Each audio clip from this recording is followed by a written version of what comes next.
Hi, everybody, and welcome to today's TOC podcast. I'm Joe Weichert, chair of O'Reilly's Tools of Change Conference. Today's podcast is brought to you by Publishers Weekly, our TOC event partner. Look for regular TOC coverage and original content on publishersweekly.com and in their print edition. I'm joined today by Clint Greenleaf, founder and CEO of Greenleaf Book Group. Clint, welcome to this TOC podcast. Thanks for having me, Joe. So, Clint, let's start things off by having you tell us a bit about what Greenleaf Book Group does, okay? Sure, yeah. We're a publisher and a distributor for usually small independent authors and small publishers who want to get the word out, but focusing on their rights, owning their rights, being able to control how they want to distribute the book, how they want to sell it, whether they want to include digital or not, whether they want to include film in some novel cases. It's a very distinct model. We do a lot of exception processing to try and make our clients happy. Okay, so you're kind of playing at least a couple of roles, both publisher and distributor then, right? That's right. Yeah, so I'm guessing that Amazon's obviously got to be an important part of your business. Can you tell us how you feel about how they're performing as a retailing partner? Yeah, you bet. I mean, Amazon's huge now. They're about half of the books that we sell. Okay. You go back to, I've been doing this for 15 years, so you go back to when Amazon first got started, and they were this cool little upstart that that made our lives a little bit easier, and we were excited about them. I don't think anyone would have really seen them as becoming the gigantic behemoth they've now become, where they have so much power and so much pricing, and more than enough has been written about the control and the power they have over us. But it's kind of hard to be too mad at them. When you can go out and buy a bunch of paper towels and a new book, it's kind of nice to be able to have it all shipped to your door so quickly. Yeah. But it does definitely create some trouble for us when we're dealing with this gigantic pricing tool that can just tell us how much control they're going to have over our lives. Yeah, well, and related to that, there's one question I love to ask publishers, and that's just simply, can anybody compete with Amazon at this point? Well, it's odd to me that the Department of Justice hasn't yet said anything about this. I think they've made a lot of comments about different companies that don't have nearly the same sort of power that Amazon does, not just over books, but over e-commerce in general. I mean, I think the majority of it's done. That Amazon Price Check app is so powerful. It's odd to me that they haven't yet done that. So as far as competition goes, I'm not betting on anyone else being able to take them out. Yeah, which is unfortunate. And by the way, as a reminder, today's podcast is being brought to you by TOC's event partner, Publishers Weekly, and I'm speaking with Clint Greenleaf, founder and CEO of Greenleaf Book Group. So, Clint, back to the whole DOJ case you brought up there. What do you feel about how the publishers involved in Apple have reacted to it? I'm still trying to wrap my head around this and understanding that Apple got hit with this. Apple is certainly not the primary player here. I think the iPad's a fun way to read a book, but it's certainly not a Kindle. It certainly doesn't have the power that it's got.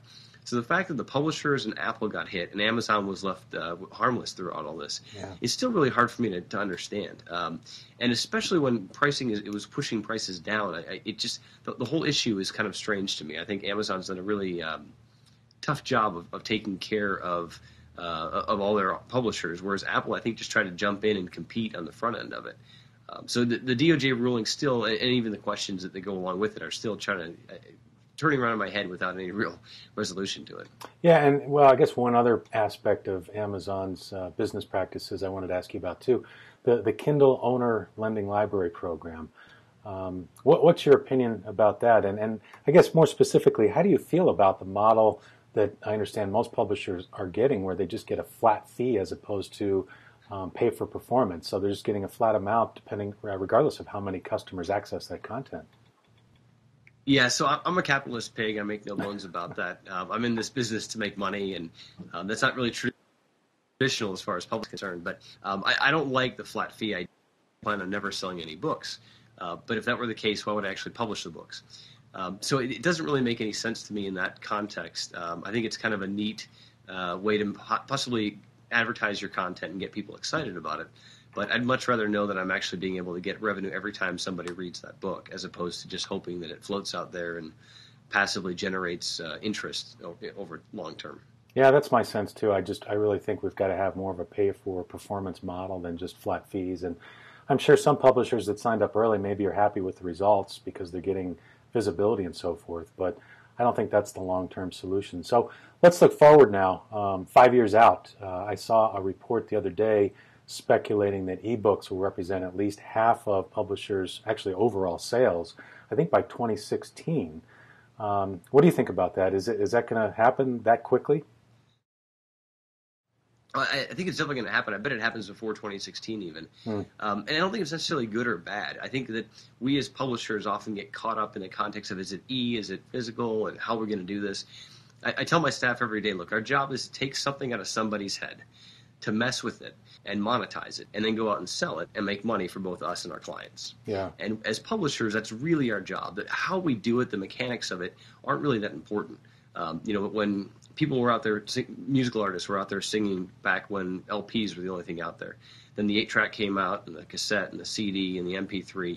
They didn't really care. They just kept on singing. And I think that's the same kind of model we need to see pass. It's not about the medium of delivery, but actually the content, and making sure that content is as good as possible. Yeah, that's true. I mean, the print book is just a vessel, and the devices today are just vessels. But there seems to be a split today still where you've got e-ink readers and you've got tablets. And I keep wondering when the two are going to come together. Do you think e-ink is going to slowly fade away as tablets take over?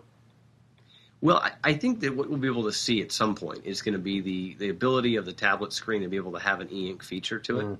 And it may be the backside of it. It may somehow be a flippable type product. But being on a beach trying to look at an iPad or even your iPhone, it's almost impossible to be able to see the screen when there's a lot of sun coming down. I think we'll be able to get to a point. I mean, e-ink is such a cool concept in and of itself.